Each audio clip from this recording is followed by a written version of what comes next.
Purple Daily is daily Vikings entertainment. We just want the Vikings to win a Super Bowl before we die. I will ride with this group. Seriously, man. Please. And away we go. I believe, if I remember correctly, on either the Friday or the Saturday episode, Judd teased today's episode as potentially being an all-out brawl amongst the three of us to decide who makes the Vikings all-quarter-century 53-man roster. Do you still feel like this is going to be an all-out, just knock-down, drag-them-out podcast brawl? It could get spicy. It definitely could, yeah. No question about it. Like, we had 30 seconds of a quarterback discussion, and all of us were like, whoa. No, this is... You were trying to put, like, all the quarterbacks of the aughts, and... I just feel like there's certain quarterbacks that deserve more respect here. I've come around a little bit. But we do have to... Like, what I'm curious about is where do we draw the line of just the number, for instance, of quarterbacks? You know, that's what I'm curious about. We did decide that, didn't we? So... We'll explain it here in a second after Judd explains where you should start your week here on Purple Daily. Oh, exactly the same place that I hope you've started your week for months now, because Sports Dad's been telling you about Quick Trip and how easy they make your life as far as stopping in, the service outstanding. And right now also, gear up for Quick Trip's Mountain Dew Quick Climb now through August 17th. Play each day for free in the Quick Rewards app and score bonus plays with every eligible item that you grab. Ice Cold Pepsi, Mountain Dew, Gatorade, Propel, Sparkling Bubbler. Grab one of those with hot food and earn 2 bonus plays.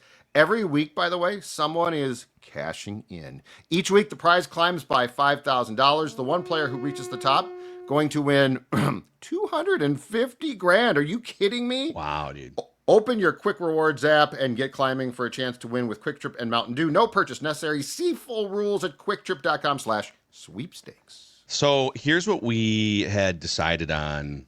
And by the way, the inspiration for this, full credit to ESPN.com. I suggested it. Didn't I suggest it? Did you? No, I'm kidding. I'm just trying to. I'm trying to take credit. Technically, I suggested Declan took the link from ESPN, sent it to us either in an email or a text, and said, "Hey, we should do that. We should steal this for the Vikings." So ESPN put together, ESPN.com, an all-quarter-century 53-man roster. So only productivity between the years 2000 and 2025 factor in. And they had 3 quarterbacks, 3 running backs, a fullback, 6 wide receivers, 3 tight ends, 9 offensive linemen. They also had practice squads, which I guess we could wade into those waters toward the end if we want.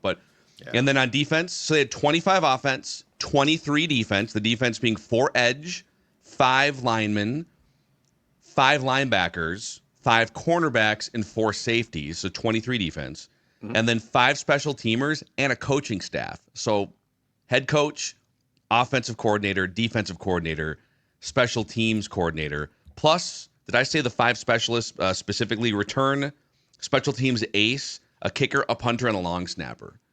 So those are the parameters we're going to work off of. Judd threatened to Juddify that count by tweaking some of it, and we can debate that, I think, throughout. If we decide, like, all right, wow, we got to go from 9 offensive linemen to 8 because we have to make room for this guy over here, then I think we just let that play out organically. Mm-hmm. So those are the parameters, and the rest of the canvas is blank for the 3 of us here. Yep.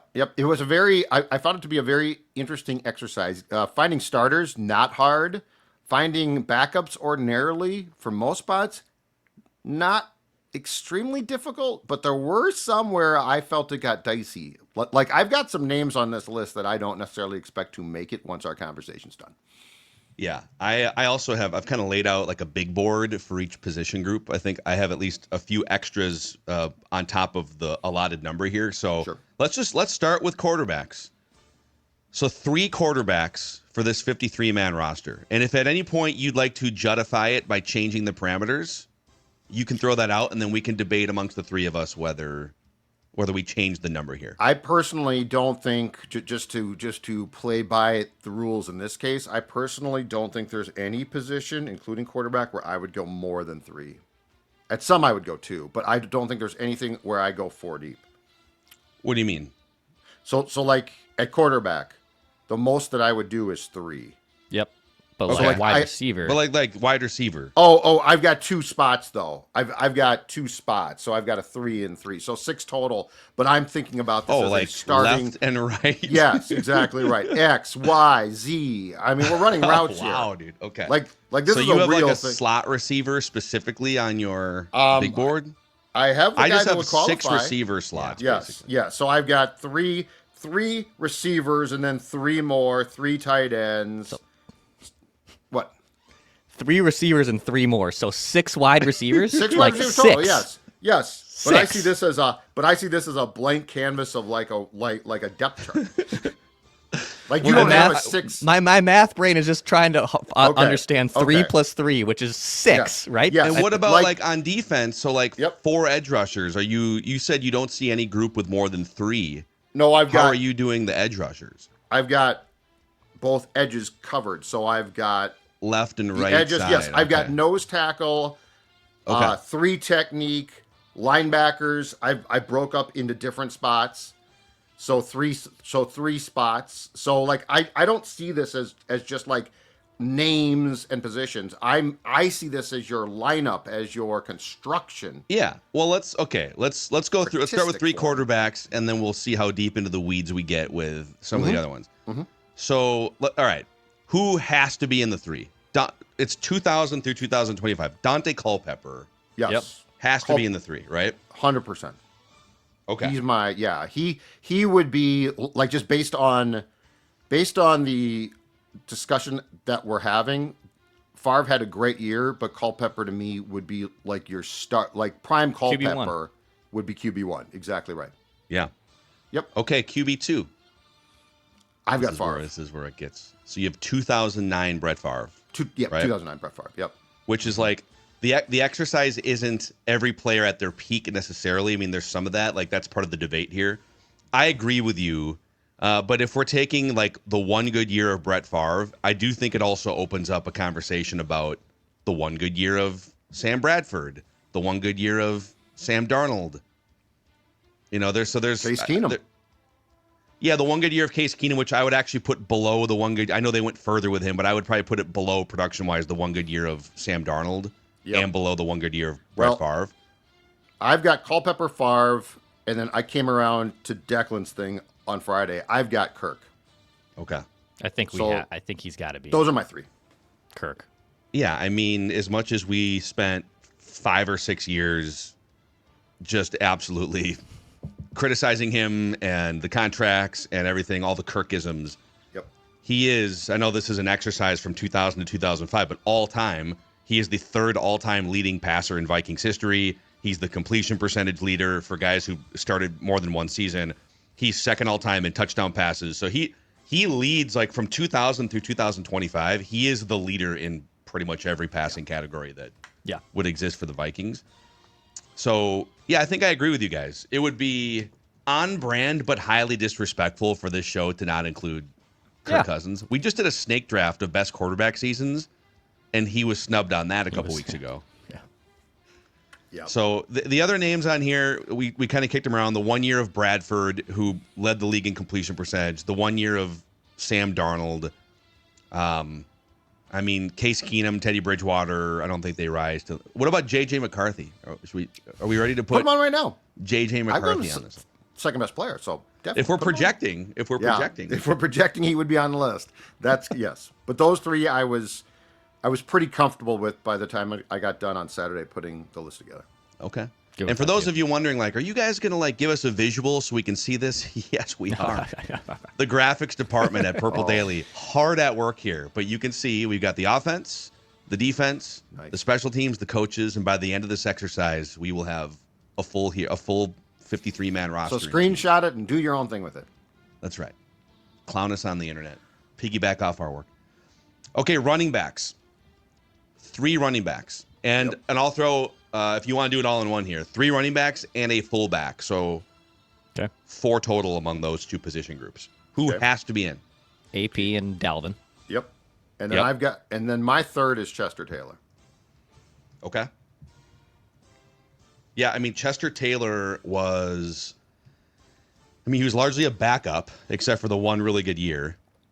But the competition over this 25-year stretch, my big board also included Aaron Jones last year. Yep. But you could argue Chester Taylor had an equally or more productive first year when he was a starter, and then had multiple more years as a really good third down back and a backup. Mm-hmm. And then you start to wade into the waters of like Moeldy Moore, Michael Bennett. Yeah. The Wizinator man, Ontario Smith. And Chester had a really, really effective year before Peterson got here in 2006, signed from Baltimore. And then if you guys recall, though, he played a ton because Peterson couldn't be trusted really to block or catch. So this team was, in my opinion, at its offensive zenith in that era with Chester. Because he could do things that Peterson couldn't do. He was a starting caliber player who just happened to be on a team that drafted a Pro Bowl / probably Hall of Fame back. So Chester, to me, again, was a pretty easy 3. Yeah, there's definitely a line in the sand after Dalvin and AP, or AP and Dalvin. There's a huge line in the sand, and then there's kind of a grab bag of guys that had productive years, like Michael Bennett. Chester Taylor is probably the best one of them, but even like Jerick McKinnon was solid, Latavius Murray was solid. They've never really had like bad running back games, so I'm good with Chester Taylor probably being the third guy here. Yeah, it is a line. And there's even a line. It's Adrian, probably a little bit of a line, and then Dalvin. I think Dalvin was a better all-purpose back, third downs, everything. Peterson was a better high-end, pure running back, one of the greatest of all time. Mm-hmm. But then so those two, and then there's like a huge line, and then Chester Taylor, and then I think Aaron Jones is kind of in that Chester Taylor bin, but he needs to play like 2 or 3 more years. Yes. And the thing that Chester had that Jones did not have in coming here was he had been a backup in Baltimore. So like Chester Taylor was like if you had gotten a younger Aaron Jones, for instance. Like there was way more wear and tear on the Aaron Jones tires than there was on Chester. But yes, they are probably comparable at their zenith. Yeah. Okay, can I blend, because we got fullbacks here, but for the purposes of one of the players on this list, I'd love to bring tight ends into the discussion here too. So 1 fullback, and then we need 3 tight ends. And I'm wondering which position group you put Jim Kleinsasser in. He was an H-back, which means that I originally put him in my fullback group. Yeah, my fullback group, big board, that's right. My fullback group, big board. Got to do what you got to do, Phil.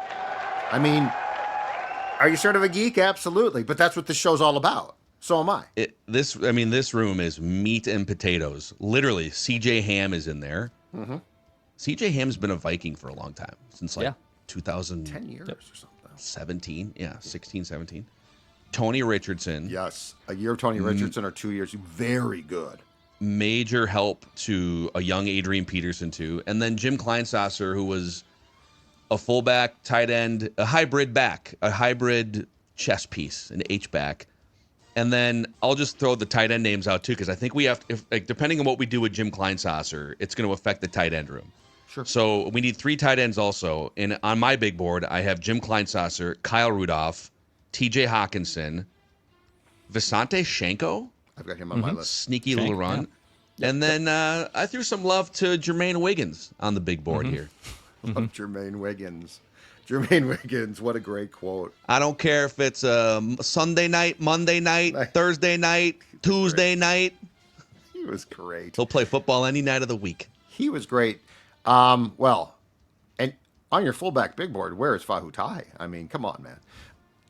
So, I can't do it. I can't do it. No, I was joking. So I think in my opinion, the fullback is either Kleinsasser or Richardson. Because I think Richardson's stint here is slept on a lot, but I also think that he actually played a pretty important role, and he was a really good fullback. Yeah, I think putting Kleinsasser in the fullback room gives us more leeway for pass-catching tight ends. We're building a 53 here. So if we put Kleinsasser in the fullback room, I like it. And then you go like Kyle Rudolph, T.J. Hawkinson, and then either Wiggins or Shank. Now you got some red zone threats. Yeah. Yep. Yeah. I'm fine with that. And yes, I would go Shank. I think Shank is like kind of a forgotten because he was part of the Brett Favre era. When they brought him in initially, he was not a great pass catcher. But he worked his ass off to become a reliable red zone target, and he wound up playing.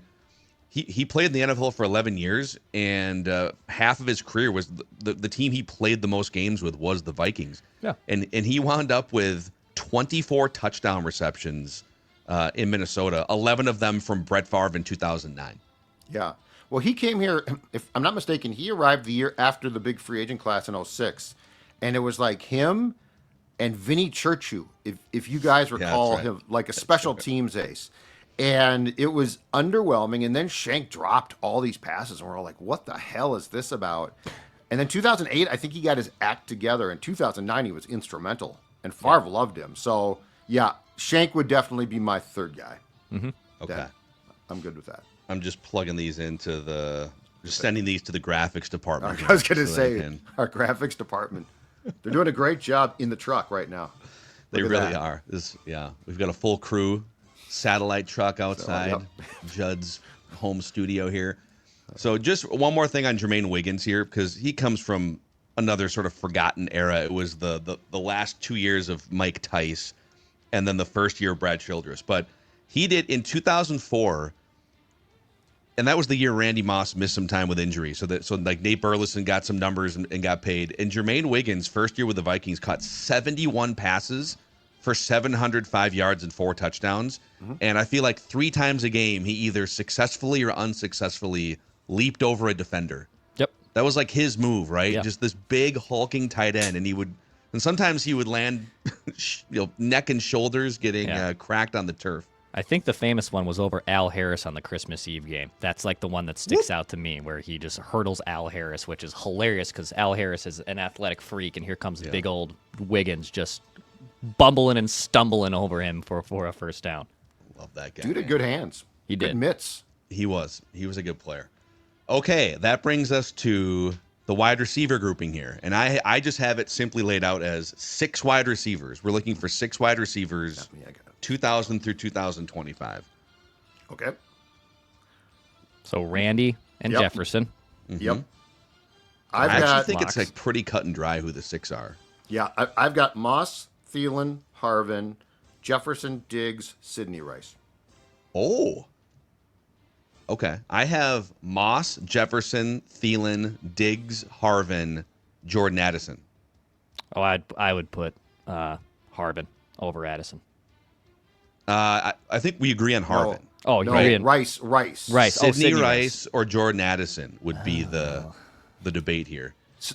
Sidney Rice very impactful for a year or two, but I wouldn't fight that huge. Like I'm not. Sidney Rice he played here for 4 years. He was atrocious for 3 or injured, and he had the 183 catches for 1,300 yards. Yeah, I mean Jordan Addison.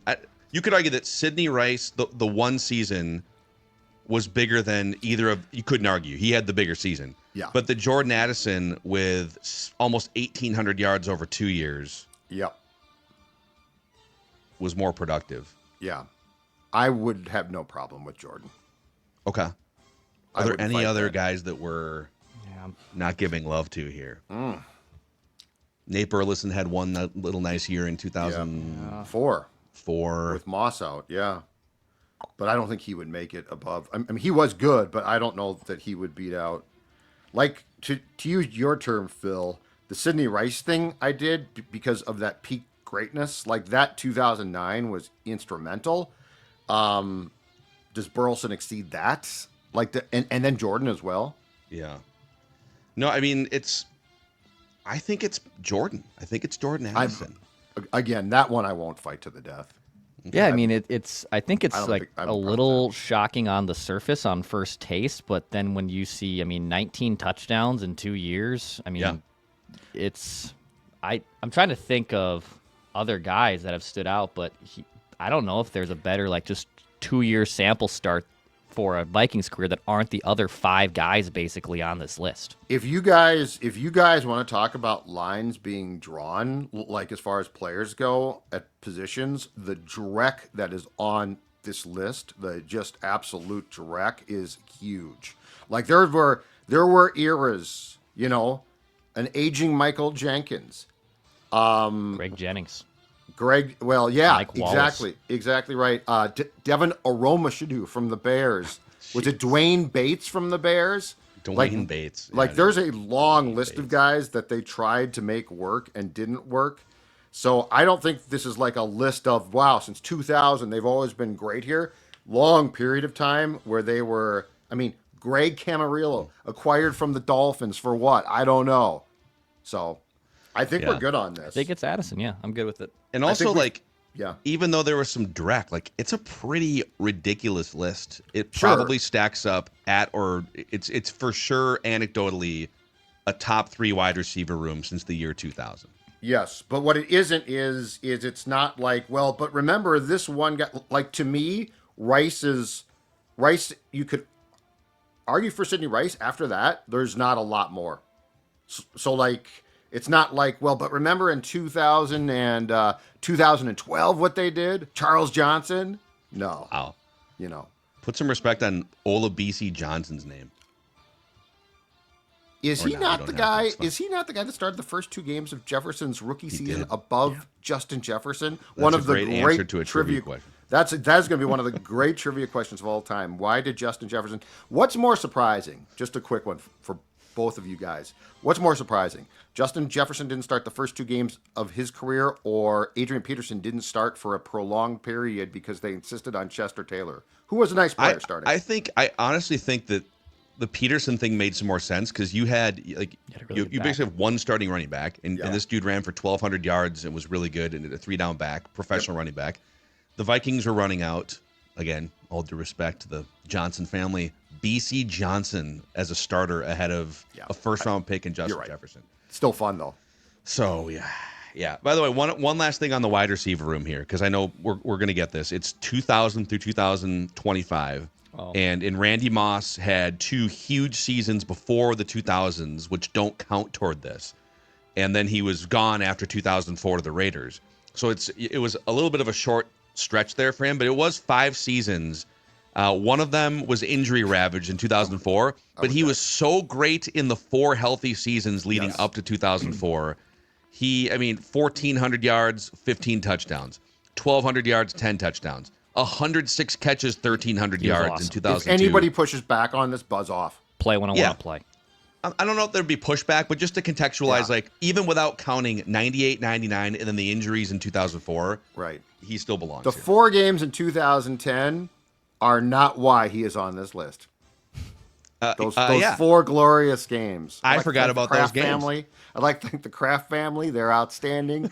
My current team sucks. My current head coach sucks. Oh, I just got cut. Like to give a salute to the Patriots, Bill Belichick. I kept that. The Patriots PR department, I'm not joking, you guys, transcribed that. And I kept that. The Vikings didn't? Hung on. Or no, was just the home team would do it, right? Yeah, exactly. But I kept that for years, put in front of me at the press room that the Vikings had, because it was one of the greatest. It was like this long, the statement. It's great. I ain't taking questions. Yeah, I don't know if that exists on it's kind of the early YouTube age. That press conference may exist on the internet somewhere, but he had major regret for the way that he kind of forced his way out of New England because he was a malcontent who wanted a contract, and he knew instantly he made a mistake. Exactly. So, and then do you have any qualms with? I know you had the wide receivers groupings in X receiver, Y receiver. No, you had the Z receiver. We've got a slot guy. Okay. Percy's our slot guy. Percy's our slot dude, yeah.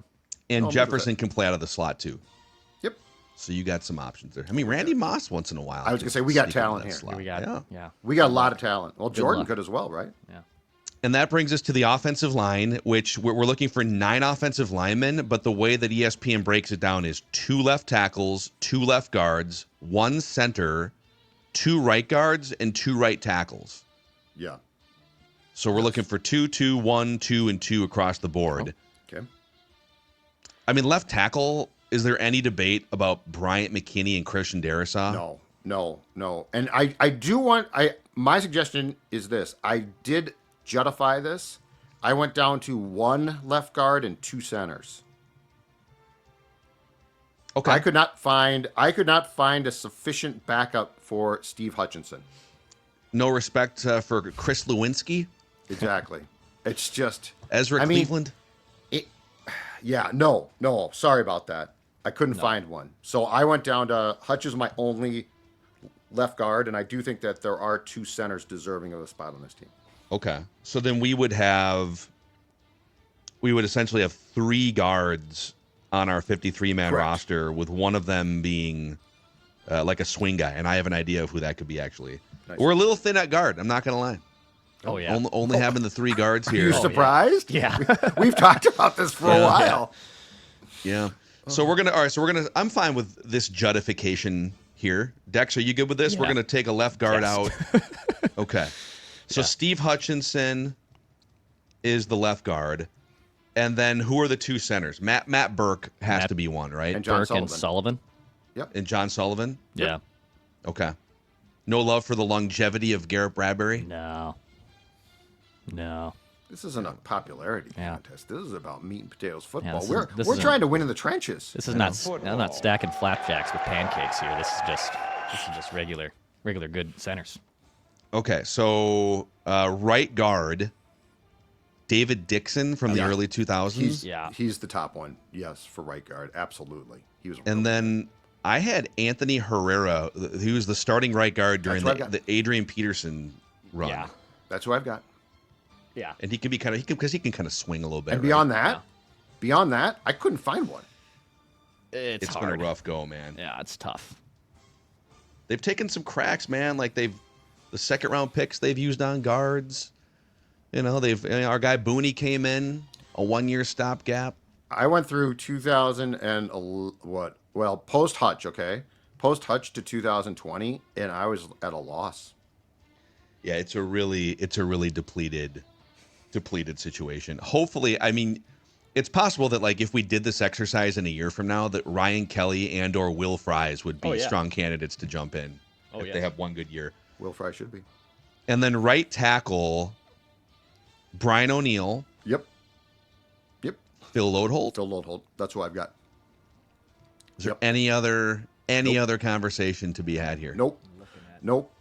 So Pro Football Reference has a page. God bless that website. They've got a page with the starting lineups year by year, and so offensive line especially, because it's probably easy to forget those guys. I went through it. I could not find anybody else at no right love. tackle. Oh yeah, well for tackle no, but I mean, back to maybe one of the Brandon Fusco. Any love for Brandon Fusco? Great guest on the old show. Yeah. Started 64 games for the Vikings. He did start a lot of games, and I think he started across a bunch of different positions, didn't he? Or was he strictly? I think he was. He strictly. He was. A right guard? He floated between both guards, but okay. Yeah. This is where like if we were doing the practice squad element of this, he'd then probably all right, be on cool. there. Chris Lewinsky and Brandon Fusco. You guys can be on the. Oh God. With Garrett Bradbury or something. So all right, let's pop this up on the screen here. This is the offense right now. The all quarter century Vikings 53-man roster. You got for the YouTube audience, you can see this. Click that like button and the subscribe button. Cheap plug on the Purple Daily YouTube channel here to help us keep growing this incredible community of Vikings fans. You guys are the best. Dante Culpepper, Brett Favre, Kirk Cousins as the quarterbacks. Adrian Peterson, Dalvin Cook, Chester Taylor, Jim Kleinsasser as the running backs, fullbacks. Kyle Rudolph, T.J. Hawkinson, Visante Shenko, the tight ends, and then Moss, Jefferson, Thielen, Diggs, Addison, Harvin, wide receivers. And we just did the offensive lineman. You heard that. So let's we have defense, we have special teams, we have coaches. Oh yeah, baby. All of it presented in part by MSP Plumbing, Heating, and Air Conditioning, Judd. Absolutely. And guess what, folks? It's warm now, right? Humid, warm. Ooh.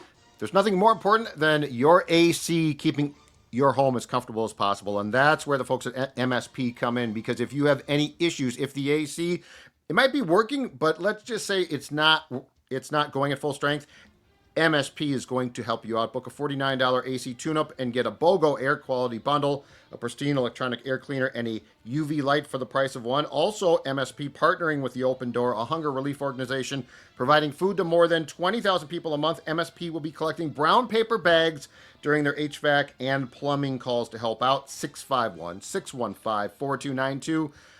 Or check out their website, callmsp.com. Callmsp.com. Hey, we've talked a lot about Federated Insurance and how much they can help your business with like a great offensive line, with frontline protection, risk management. Federated is also an excellent place to work, potentially a great place to start your career. Federated hires special, driven people who fit the Federated culture, the Federated family, people who value and exhibit integrity, teamwork, respect, and equity. And they also hire a lot of former college athletes. So if these things describe you, you can find out more at federatedinsurance.com/careers. If you're interested in finding out more, federatedinsurance.com/careers. Fireworks Forever is also helping people gear up for some fun gatherings later on this week, Dex. Yeah. More boom for less bucks. If you're looking for your fireworks for 4th of July, you know, you're either throwing a party, you're heading up to the cabin, stop by Fireworks Forever. They have 2 locations, one in Somerset, one in St. Croix Falls, both in Wisconsin, a friendly and knowledgeable staff. There is actual pyrotechnicians on staff to help answer any questions. Plus, when you go up to every firework, you fire that QR code up, and it'll show you what the firework does. There's also coupons on their page. You can go to fireworksforever.com to see pricing and information. Tell them that Purple Daily sent you. Fireworks Forever, more boom for less bucks. Dex could do a live reckless speculation demo later this week. Mm-hmm. Great. Okay, defense. We're looking for. Let's start with the edge rushers, or They're kind of edge rushers in today's NFL. They've been defensive ends. We're looking for guys who come off the edge to attack the opposing quarterbacks, right? Agreed. Yep. So we need 4 of these guys, and there's a bunch of interesting candidates. So who has to be in the edge rusher room? Jared Allen, Danielle Hunter have to be. Mm-hmm. Yep. I also have Everson Griffin. I agree. Everson Griffin kind of gets overshadowed because he came in the league at the end of the Jared Allen era, and then Danielle Hunter kind of came along a few years in. But for a while there, Everson Griffin was I don't think he was ever certainly the Hall of Fame caliber pass rusher that Jared Allen was, or the All-Pro caliber necessarily of Danielle Hunter year after year. But he's in there. Like he's definitely in that mix for one of the better edge rushers during the peak of his career in the league. And also, obviously, the Vikings for these 25 years. So is that 3?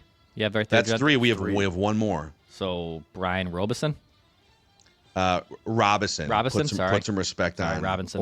Or do we go current day? Jonathan Grenard. Or the Gangster. Or Van Ginkel. That's 1 year, though. Yeah, Agreed. Brian Robinson was very, very good for really a decade. Yeah. Yep. I think Robinson, I would have, he's on my list. I would have no problem with this one. Yeah, 11 years with the Vikings. Yep. 60 sacks. You could cheat the system here a little bit because he would line up inside sometimes, but he was largely a defensive end. Yeah. Also a great run stopping defensive end. He was on some really good run stopping defenses. Yep. He's on my list, so I would agree. I actually put I cheated. I put 5 total, but 4 makes more sense. But beyond where'd you take from the other? I don't even know where I took from. I just put 5 on, but I am at 23 defensive Let's just put players. 7. That's what 7. No, it's fine. Let's make because it a 58-man roster. Outside of that, though, so I put Grenard over Van Ginkel as my 5th one, but outside of that, I don't. Who else is in the fight for Ray this? Edwards? I looked at it. I don't think so. Yeah. I think Robinson was a far superior contributor. He was. Ray was supposed to be like, and he benefited 100% from playing with Jared across from Jared Allen, but I don't think he comes close to my list. No. I mean, he's like worth a passing mention on an exercise about the 53-man roster from 2000 through 2025, but that's probably it. Yeah, he shouldn't have tried to box, too. I mean, that boxing, his short-lived boxing foray was really, really not good. Yeah. So that brings us to the down lineman, and this is where Judd might have this spliced into 3 techniques versus nose tackles. Yep. Oh, no question about it. But the group is categorized essentially defensive linemen, like the meat and potatoes, the interior of the defensive line here. So Judd, Kevin Williams, and Pat. Kevin and Pat, Linval Joseph, yeah, Harrison Phillips. I muted myself very briefly. You okay over there? Well, Dawn's drying her hair, and so I'm trying to mute so like it doesn't bleed through. But I am fine. So Kevin and Pat, Linval, Harrison Phillips are my 4. Yeah, Kevin and Pat being the Williams wall, obviously, but the center point of one of the great run-stopping defenses, a 3-year run where they were the number 1 run-stopping defense, and Kevin could get after the passer too.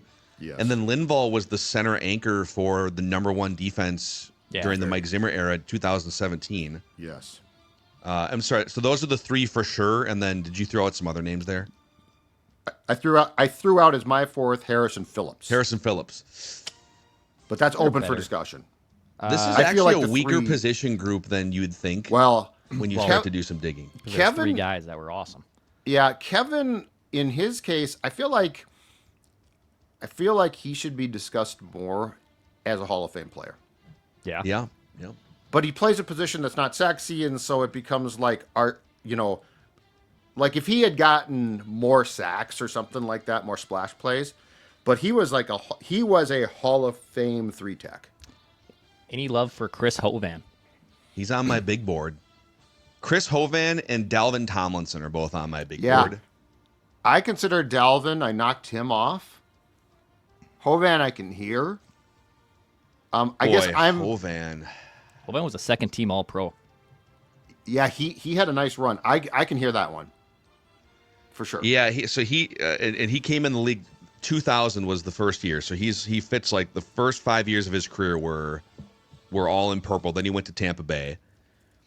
Also, like, is there any room here for, like, do you get any personality points as a tiebreaker? Because if we're sitting here and it's like, boy, Harrison Phillips and Chris Hovan, and Harrison Phillips has a fun personality, but Chris Hovan had the face paint. Bye, Minnesota. He's walking out. I think he left after 2004, right? Yeah. But because he departed the year before I started to cover the beat with Seifert, and his last thing was, as he is departing the locker room after the cleanout day, is bye Minnesota, like he wouldn't talk, but he just kept saying bye. I would have no problem. I would vote for Chris Hovan here. Okay, yeah, I have no problem with that. Because represent the old school. Sure. So Chris Hovan, and then I guess we need a 5th anyways, right? So we have Kevin, Pat, Linval, Chris Hovan, and then Harrison Phillips. Mm-hmm. That gets us to 5, right? So it really isn't an either or. We get to keep both those guys, right? Is my math right here? Yeah, we get 5. Yeah, no, you're right. Okay. And then Dalvin Tomlinson. Sorry, you're going to be on maybe the practice squad for Dalvin Tomlinson. Is there anyone else we're missing? It feels like Well, the Williams Wall and Linval, like that's like a 14, 15-year run of those guys. Like the Williams Wall left. I think there was maybe a 2-year gap where before Linval came in, because Linval came in 2014. Yes. Who actually was a very effective player, but he would not be on my list. Okay. Yeah, I mean longevity, and then so Chris Hovan was the early 2000s, and then Kevin came along, kind of overlapped a couple years there.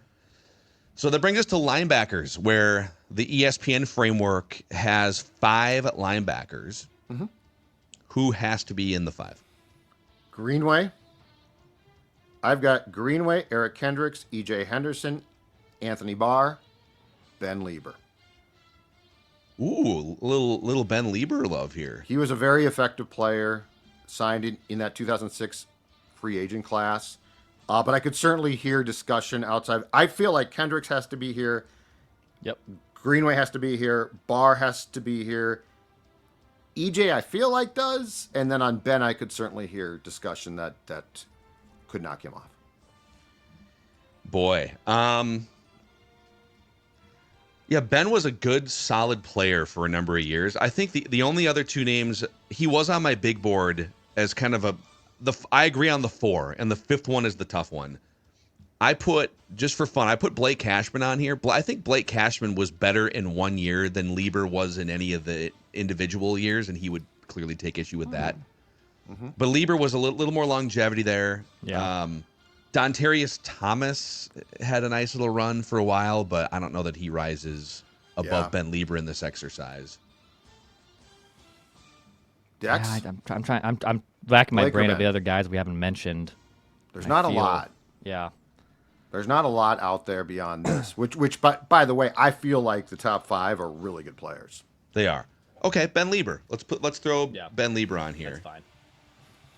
And that brings us to, but you want to pop this back up here, Dex, so the audience can see. So we got our edges, we got our defensive linemen, we got our linebackers. We're well on our way here to filling out this all quarter century 53. And the next grouping, we're going to the secondary here. So the cornerbacks, we're looking, oh man, this is where it gets. Yeah, we're looking for 5 cornerbacks. Yep. And preferably someone who can play in the slot at least a little bit. Antoine Winfield probably being that guy. He's a slam dunk. Xavier Rhodes and Antoine Winfield are the slam dunks, right? Yep. Correct. Yep. Correct.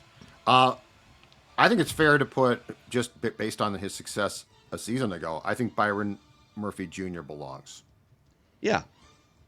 I think Plus, that's he fair. can play in the slot too, or outside. Both he and Antoine can do that. Some versatility in there. Now we can have a discussion, though, because this gets on my list, I've got Trey Waynes and Cedric Griffin, which I am more than open to. Like, Yeah, I do too. I did everything in my power not to have Cedric on the list, and I couldn't find anyone else to replace him. Captain Munnerlyn. Yeah, these are all names on my big board too.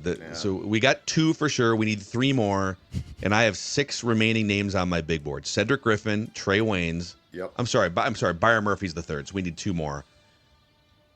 Captain Munnerlyn, Patrick Peterson, and Fred Smoot.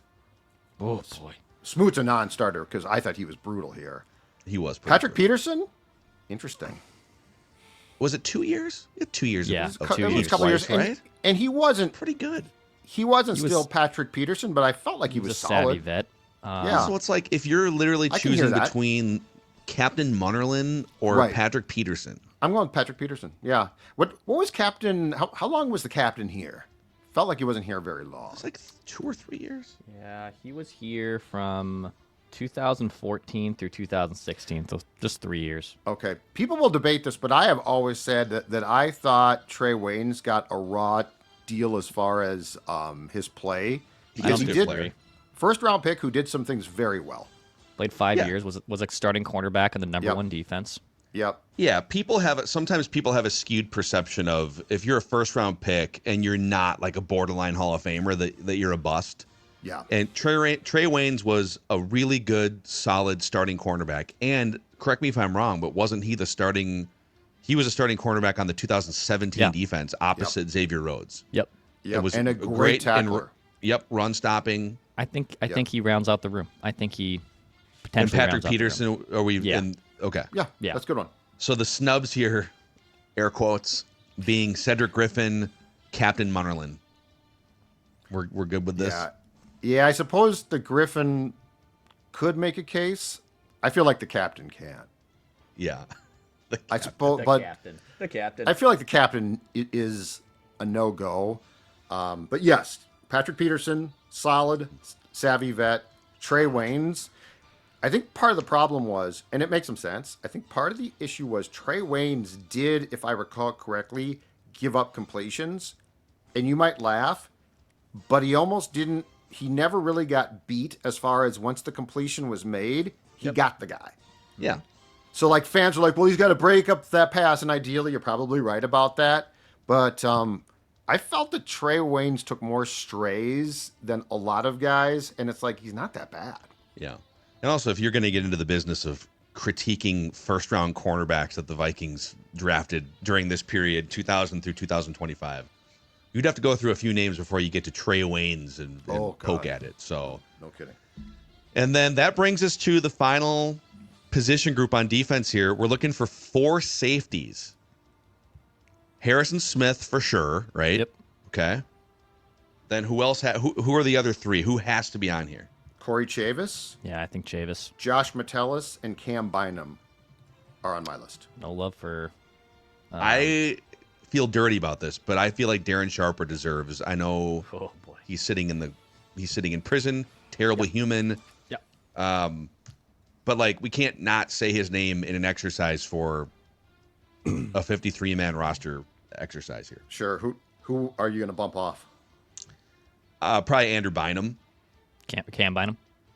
I'm sorry. Andrew Bynum also could have been a great Yeah. NFL player. And, Very tall. Anderson Dejo, Yeah. Cam Bynum. who concussed himself more than anyone I've ever seen. He's on my big board, yeah. Well, I mean, he started here forever, and then he left, and Zim got him back Yeah. to start by Harrison Smith. Yeah, I mean, Darren Sharper was a ball hawk, man. Darren, again, terrible human. Yeah.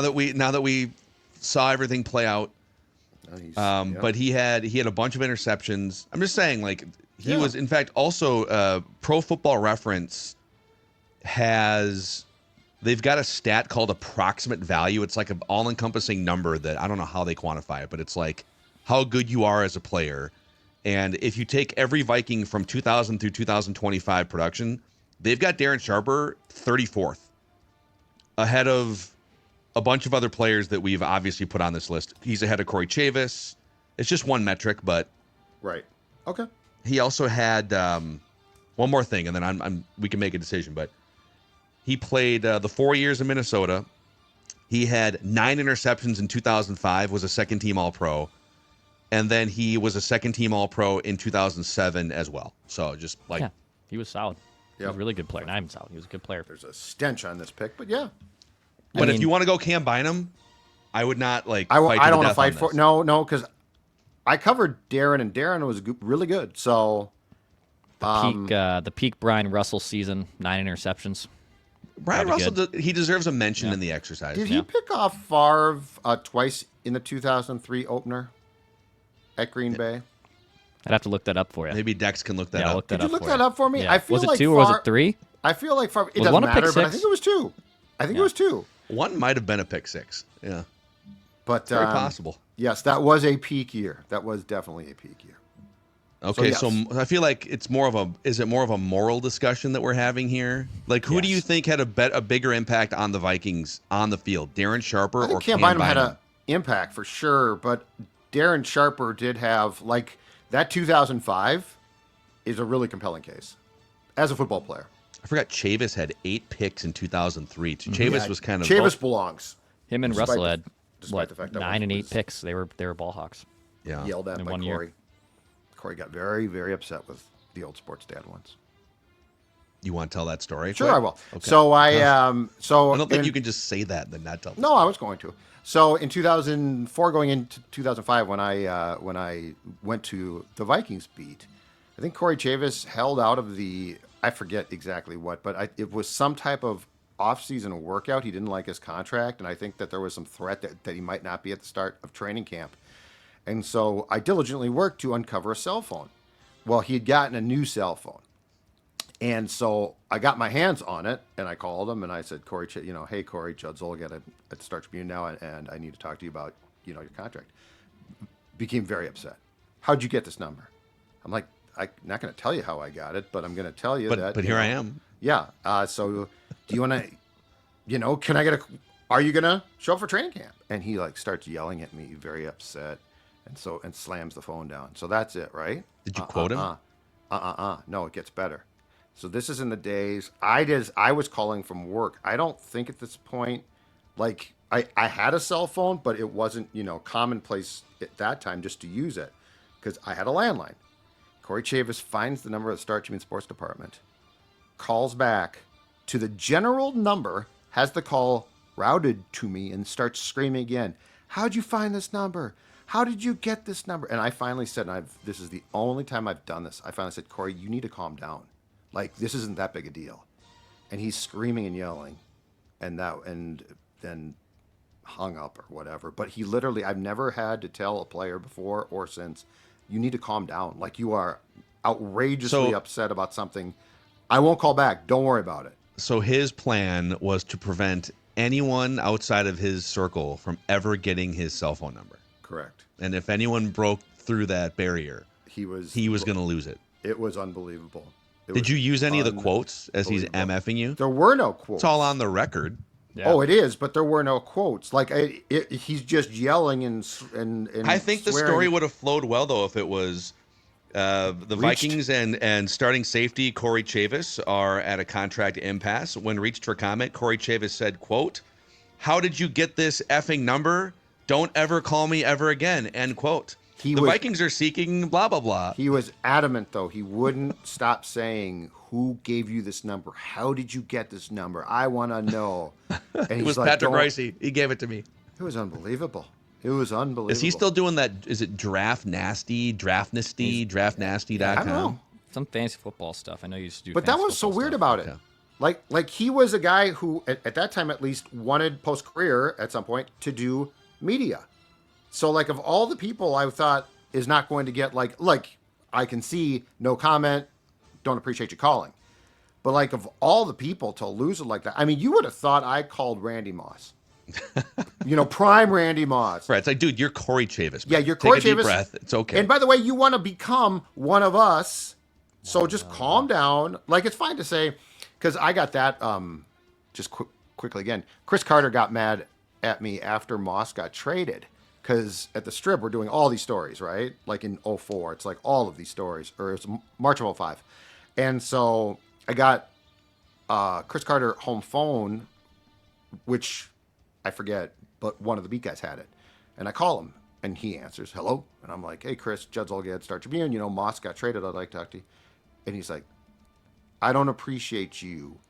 You probably had my number. And he was right. It was lying around there. And you're just going to call me at my home? I don't appreciate that. Well, he picked it. He picked it up an unknown number. Boom. You know what? This is on him. I'm assuming he has caller ID in the early 2000s. Like I feel like caller ID was pretty. So. It was pretty universal in the early 2000s, especially if you're rich. Yeah. And so, like, if an unknown number calls him, now the ball's in his court. He can either let it go to voicemail, or he can pick it up. And if he picks it up, that's his choice. Now he's talking to a stranger. I think in Chris's world, though, he wanted, because I think he loves that type of confrontation. Yeah. So, like, I think he's like, unknown number, I'm going to get this guy. Yeah. And so he's like literally, but at least in that case, he was chastising me. Like he was, Corey Chavis was yelling at the top of his lungs. Yeah, it was incredible. Corey Chavis. But hey, Corey, if you did stumble into this podcast, you're on the team. We got you here on the 53-man all-quarter century Vikings team. So, Cam Bynum or Darren Sharper? You've made a pretty compelling case for Sharper. Morally, I feel dirty. Well, I do too. I wore his jersey in high school, for God's sakes. Well, we also put Brett Favre on this team very quickly, talking about any of the moral conflict stuff that, this is based on your performance on the field as a Viking. Adrian Peterson. Brett Favre's not incarcerated. Well, Sharp is. Without a doubt, we all know who did the worst thing. It's Darren Sharper. Like that's clear. I would like to put an asterisk here. I do have a moral, I feel weird, but if we're talking pure football, your case, I think, carries him onto the team. Okay. So, we've got the offense and the defense here pretty settled. This is the 53 here for the YouTube audience. You can see it. So the defense, Jared Allen, Daniil Hunter, Everson Griffin, Brian Robinson are the edge guys. Kevin Williams, Pat Williams, Linval Joseph, Chris Hovan, Harrison Phillips, the down linemen. And then the linebacker room is Greenway, E.J. Henderson, Eric Kendricks, Anthony Barr, Ben Lieber, with the secondary being Antoine Winfield, Xavier Rhodes, Byron Murphy Jr., Trey Waynes, Patrick Peterson, the corners, and the safeties Harrison Smith, Corey Chavis, don't call this number, Josh Metellus, and Darren Sharper, one call a week. And that brings us to special teams. Yep, I'm comfortable with it. So special teams, we're looking for 5 different specialists. A kicker, a punter, a long snapper, a return ace, and then a special teams ace. So someone that's kind of a jack of all trades. They can make tackles. Maybe they do something else too. Yes. I would say Ryan Longwell is the only kicker, unless you want to split hairs and say like Blair Walsh 2000. Nope. What was that one year where Ryan Longwell, reliable as hell, right? Yep. Friend of the show too. No love for Morton Anderson. Gary That's a Anderson joke. in the early 2000s bouncing No, back. I'm just going through all the kickers that cycled through here. Yeah, I think Ryan Longwell is pretty locked in. For punters, is it Chris Kluwe? Yes. Longevity, Yeah, I think so. yes. Yes, it is. He wasn't necessarily great, and they Correct. tried to replace him a couple times, and Well, he couldn't. He wasn't great directionally. He had a huge leg, but if you look at the rest of the punters, I feel like the kickers and punters, it's not like, but Phil, you're forgetting Ryan Wright. right. You know? Yeah. Well, Ryan Wright, there you go. You got your mention on this exercise, Yeah, your passing mention. So, and then Colin Leffler as the long snapper. Any debate there? No. Don't think so. Or would Andrew DePaula and his family take issue? Well, they might, but Cullen's career, I mean, he was the long snapper here after Mike Morris for a long time, right? It was. Longevity. Yeah. Yep. sure. I mean, yes, I'm comfortable with that. Return ace. Cordero? Cordero. But I feel like punt return wise, we are very much forgetting then Marcus Sherrills. Marcus Sherrills. But we could make Marcus Sherrills the special teams ace. Okay. Although Heath Farwell deserves to be mentioned in that discussion. I've got Heath down here too. I've got Heath down here as well. I had forgotten a long snapper, so that's how I got to 5. But obviously, well, we could also just pick someone on this 53 to return punts. You could literally just be like, oh yeah, no, I'm just saying. Okay, Marcus Stephon Sherrills Diggs, yeah. Adam Thielen, you're going to return punts. Marcus Sherrills was phenomenal at that job, and my God, we've certainly seen a lot of guys who have not been. So yeah, it's not finding a guy to return punts. It's the snubbing of Marcus Sherrills, but Cordell Patterson as a kick returner was outstanding. Yeah. So, and that leaves one player slot left here on this 53, and it's for a special teams ace. And we brought up 2 names. Heath Farwell was an excellent open field special teams tackler. Yes. And then I feel like Marcus Sherrills put in so many years with the Vikings and was such a highly regarded special teams guy. It feels a little disrespectful to not include him. We got 5 special team slots here. I know he doesn't kick or punt, but like, agreed. What do you guys think? I'll say Sherrills. Dex. Probably. I mean, yeah. If I'll go Sherrills. Sherrills with longevity. Okay. Yeah. Because Heath was great at that job. Mm-hmm. So okay. So Sherrills is the special teams ace. So Longwell, Kluwe, Leffler, Cordero, and then Sherrills as the special teams ace. And then the only other 4 slots in this exercise are for coaching staff. So we need a head coach, an offensive coordinator, a defensive coordinator, and a special teams coordinator. Who's the special teams coordinator? Who was the guy in Mike Prefer? Yeah, it probably is Prefer, dude. Mike It probably is Prefer. Dude, Yeah. he stepped in to coach the game when Zim lost his eye or almost lost his eye. Dallas game. Yeah. He's also, you talk to players like, talk to Kluwe, probably get a different answer, but like a lot of players, like in terms of Prefer, is just football acumen. Yeah. Well, he's very highly regarded. Yeah. Yep. So I guess Mike Prefer would be the special teams coordinator. Okay, head coach. You got early 2000s Denny Green before he. Yeah, but it's very we don't brief. get the 90s. We don't get the 90s. Right. It's too brief. Yeah. Mike Tice, Brad Childress, Leslie Frazier, Mike Zimmer. I think it's between and Zimmer, then Kevin O'Connell. Yeah, I think it's between Zimmer and O'Connell. Yep. Now, if you're asking based purely on success and legacy and wins and losses, who deserves this title, it's probably Mike Zimmer. But if you're asking me who would I want coaching this team, it's Kevin O'Connell. So what's the question? So what is the qualification or question? Well, it's all the premise of this is all quarter century team. Yeah. So I think you have to give it to Zim. Mike Because Zimmer O'Connell went has to not an won a playoff NFC game. championship game. Yeah. Won some playoff games. 2 playoff games. Mm-hmm. It's got to be Zim. It's Zim, but it's close. Like, could Right. take this. This torch could be passed 1 year from now, no problem. That's a very logical path. Yeah. Okay, offensive coordinator. Can I suggest, and there's just a thought, okay? So it's not my final answer. Linehan, who was the OC for Tice, and that 2004 alone, I think makes a very, very strong case. Yeah. Scott Linehan. Because beyond that, Childress had Bevel, but he was obviously lifted up by the recruitment of Brett Favre. Yep. Norv didn't work out. So like I don't think it's a long list of qualified candidates. Yeah, I mean there was a Bill few. Musgrave. Oh Muskie? my gosh! And his play card.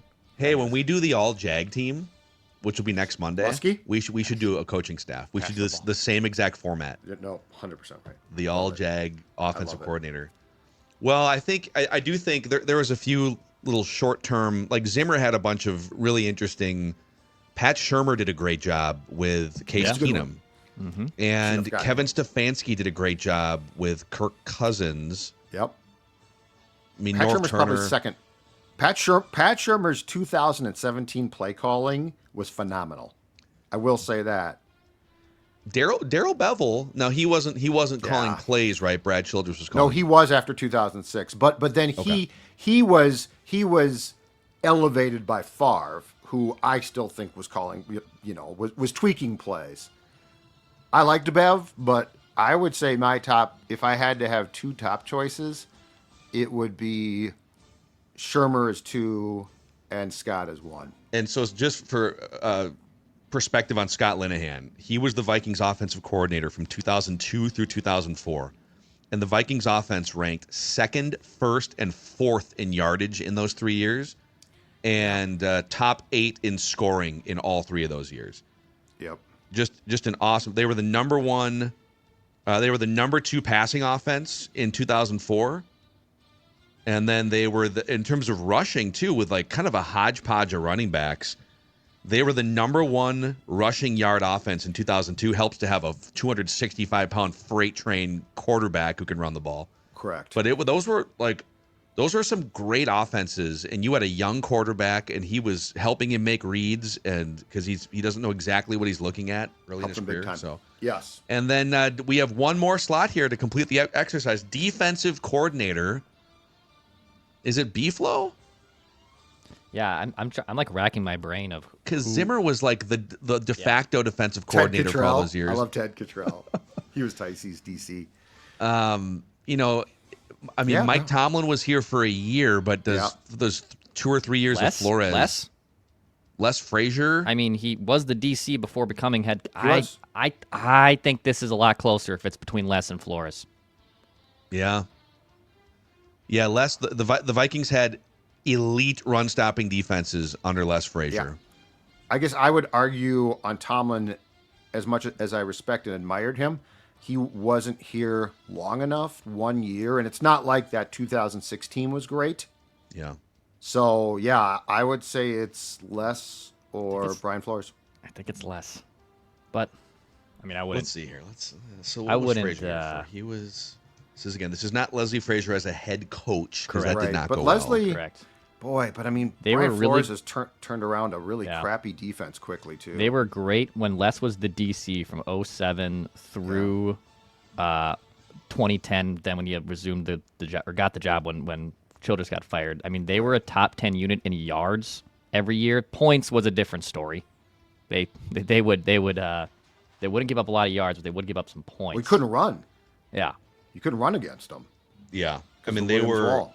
they were number one, and then number 2 in run stopping defense during the 3 years of Leslie Frazier. So, and Flores has put some nice I would argue that Flores has probably had less to work with personnel-wise in some cases.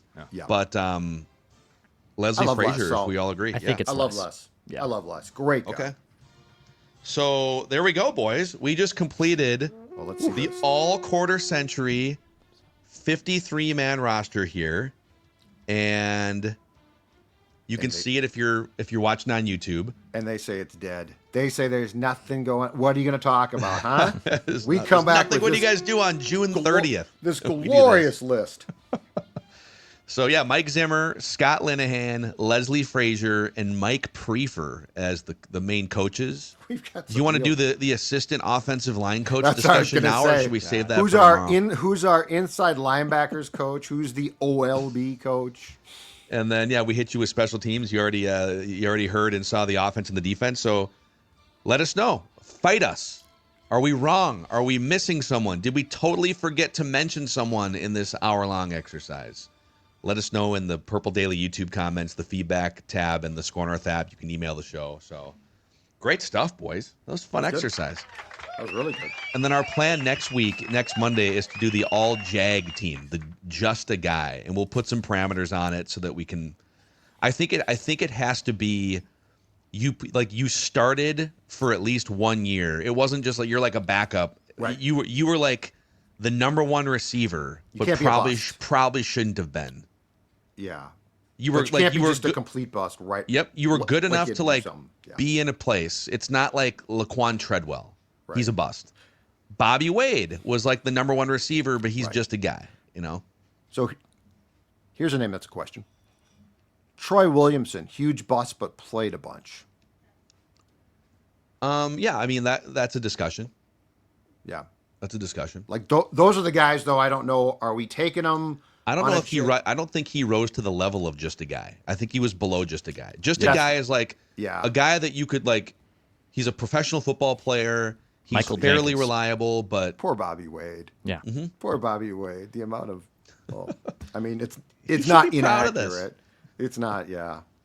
There's a lot of Jags. yeah, we'll 25 basically years. do the same framework and do the all Jag team next week. All right, So, cool. all right, that's a wrap here on this incredible exercise. Corey Chavis, hopefully you're enjoying Stop your yelling at 4th me. of July week here. Stop yelling at me, Corey. Judd feels bad. He feels terrible. And that's Purple Daily, where we just want the Vikings to win a Super Bowl before Darren Sharper gets out of jail. See you guys.